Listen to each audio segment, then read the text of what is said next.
So it's almost Halloween. GMs everywhere are wondering if now is the time to run a horror RPG. But in order to be a true master of horror, it takes practice. And Oz has 3 tips to get you started. Yeah, thanks, Bobby. So, in the spirit of the spooky season of Halloween, I wanted to turn to the genre of horror RPGs. Now, I have plenty of recommendations for horror games, but no matter what the system is, it can be very intimidating to run a horror game. You reveal too much, you lose the intrigue, and if you reveal too little, you lose interest.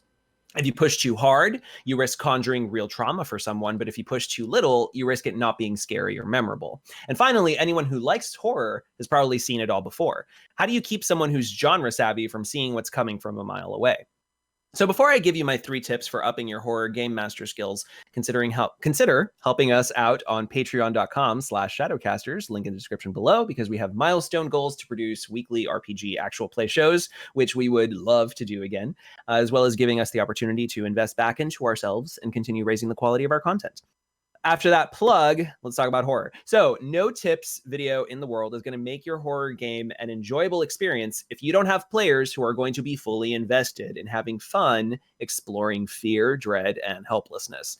Handpick players who have shown engagement at the table to you before and confirm with them if they're even interested in playing a horror game, and especially playing your horror game, whatever concept you might have at the time.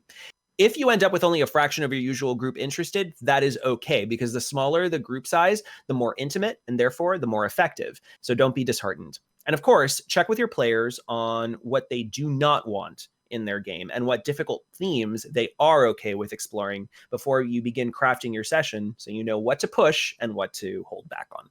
So let's do this. Tip number 1, rubber band your pacing.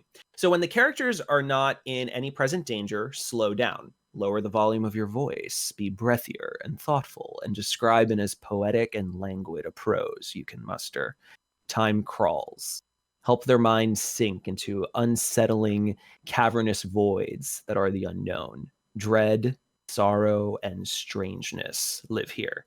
But when the characters are in present danger, speed up, raise the volume of your voice, be snappier and direct, and give the bare minimum of description. Time is dashing. Help their minds race into a panic with only moments to react using limited information. Panic and survival instinct live here. And when the characters are partying or otherwise having a joyous moment, talk normally, conversationally. When they laugh, try to only smile and smirk. A little subtle message to your players that something is coming. Something always comes. It's lurking somewhere behind your glassy, silent smile. So enjoy this moment. Of the 3, probably the hardest to master is when the characters are in danger, because you want the players to really feel that imminent threat. So don't let them ask about an entire room's contents while they're in danger. Just answer one quick detail that they could spot that is not ideally what they would like. So for example, there's a flimsy rake leaning against the wall. And then whatever they say next, follow up immediately with how the horror is upon them, limiting their time. They're either grabbing the rake or they go empty-handed.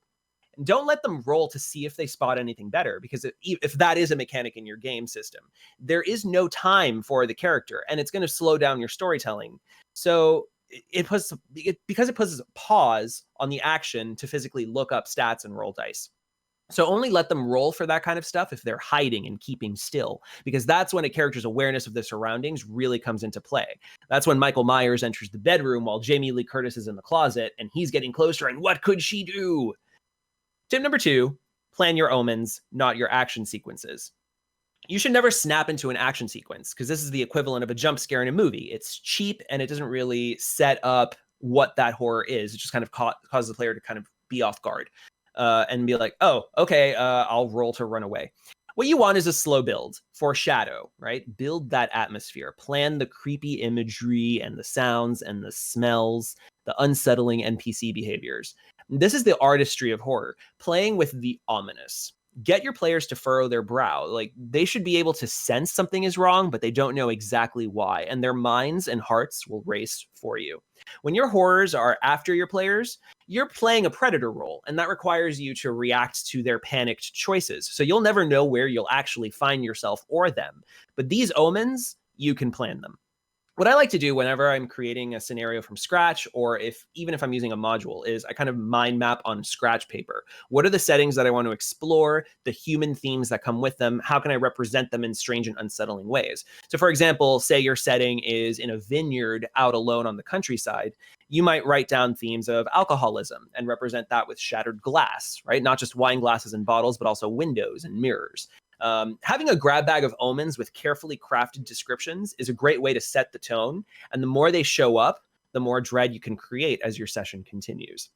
And finally, tip number 3, no choice is a safe choice.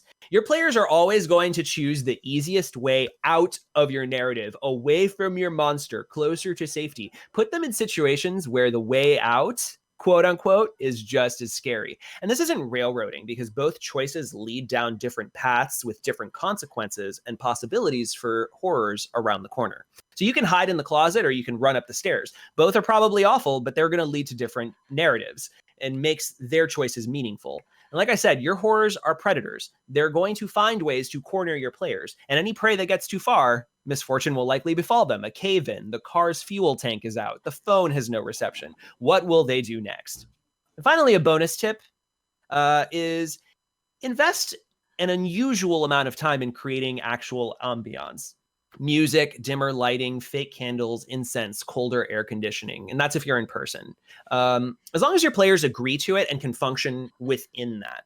Checking out the music, I suggest checking out the music label Cryo Chamber for lots of eerie, modern, dark ambient music to create your unsettling soundscapes. I first heard how powerful the conjunction of their music can be with horror narratives with the Red Moon role-playing team, which, by the way, have a great set of horror actual plays for you to listen to for more inspiration. I have no affiliation with them. I'm just a fan of their work, so I wanted to pass them along to you, and the link will be in the description below. Now, once you have everything the way that you'd like, sit in your space, soak it in. This is your time to let your mind wander and think about what are your players actually going to experience in this setting, in this atmosphere. Make adjustments to anything that's distracting and abrasive rather than supportive of your atmosphere. And you're going to find even more ideas are going to emerge to you as you do so for your mind map scratch sheet. So I guess what I'm suggesting is to imagine you're Vincent Price preparing his spooky party before the guests arrive. So there you go. Those are my 4 tips. What do you all think? I know that you all don't really have a lot of experience with running horror RPGs, but I can imagine you've all had experience running something scary. Opti in particular, with those Shadowrun settings with like Queen Euphoria or all those bug spirits and stuff. How do you feel when you run games that are just even more complicated than a typical horror RPG? But you're still kind of creating that sense of panic or dread. The most fun time that I ever had running a Shadowrun type game, it wasn't actually one of those bug type things. It was in the Redmond Barrens, and I created a sort of what do they call those things? Where like it's like a I should know this. Like it's like it transports you to like another place, right? Or like something is like imposed on our reality. So like when you walk into it, it like takes you somewhere else. So I had them, magically. Alcara? Is that Alcara? That's it. Perfect. Thank you. Is it? Yeah, something like that. Some magical, thing where you walk through it and you're like in a different, it's just superimposed onto the reality. So I had them go to Redmond and check out this anomaly, and they got transported back to like 1849 in England, and they were like going through Jack the Ripper, like type stuff was going on, and it took them out of their confident abilities, right? And like now they don't know what's going on, they don't know how the world operates, they're like off their game. I kept thinking as you were talking, like how absolutely golden. Like if I would have thought through that Omens thing that you put, I could have set it up. We had some big omens, if you will, like right, like there's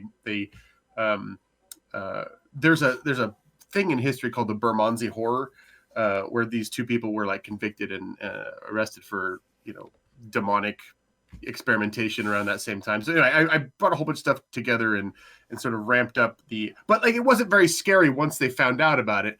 I think what you were saying is like the buildup is more scary right, then sometimes the payoff is. And maybe that's just my bad ability to finish when I start. Well, no, you know what it is? It is hard to build toward, like, you know what the horror is usually when you're GM, you know what your what the threat is, but the question is, like, if you it's that old horror thing of, like, if you show the monster too early, the monster becomes not scary, right? Right. So, like, it's all about how do you set up, and that's the part that you have to plan for sure, because that's what gives you the nuggets for you to, like, slowly, like, thread through and so the way I rescued it was, like, they dealt with like, you know, the Jack the Ripper type thing, and it was, like, anticlimactic, and then the Alkera started collapsing around them, right? So they had to, like, get out, right? And so that kind of created a last minute, like, energizing, oh crap, you know, like, so we sustained it till the end. So that's how it worked for me. I don't have any great tips, but I love the idea of horror. I feel like maybe if I would have saw this video like 10 years ago, it would have been much better. Yeah, maybe. I should mention, in the horror context, this would be a good time to get into Legends of Earthdawn, because we are getting to the episodes where the party is is approaching the village that the horror has taken control of. The episode that I dropped this last week involved the spirit of a little girl that had been alive when the adventurers were last there. Ooh. And they had to face... Oh, is that the one that they're on?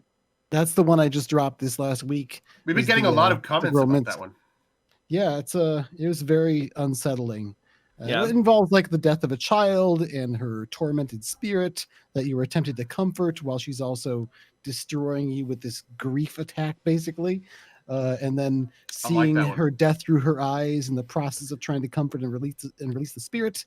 And then before that was returning to the village and finding the partying villagers had an illusion over them that they were instead just horribly blasphemously disfigured zombies. Like, horrors, they don't just want to scare you, they want to demoralize you. So they killed everyone in the village and then made animated corpses of them, but, like, chopped off their heads and stuck on, like, oh my gosh, livestock heads. So, like, there are people walking around with goat heads. I even had, like, one person in the background that had, like, a human foot where their head should be. And it should have been comical because they were running around bumping into things, having no effect on the combat. But the whole context of all this happening, using, like, you know, somebody running up and, like, they have a goat head and it gives off that, like, human, like, goat scream that you've seen in the YouTube videos that should be funny, but it's not here. Like, all that was just this. I felt really good as a GM doing the horror elements in Earthdawn.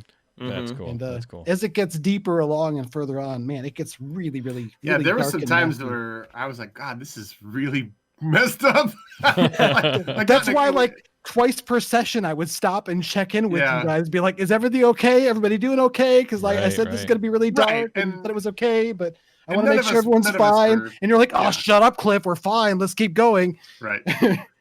Right. When you have a group of people that are, like, all in on the things, and the GM is using those things, you know, potently, but because of they already got permission, like, I think that can be a powerful thing. Yeah, for sure. All right, so if you liked this video, let us know in the comments, like, share, and subscribe, and thank you for watching. Quick, you have 5 seconds to shut the browser, or you're all dead.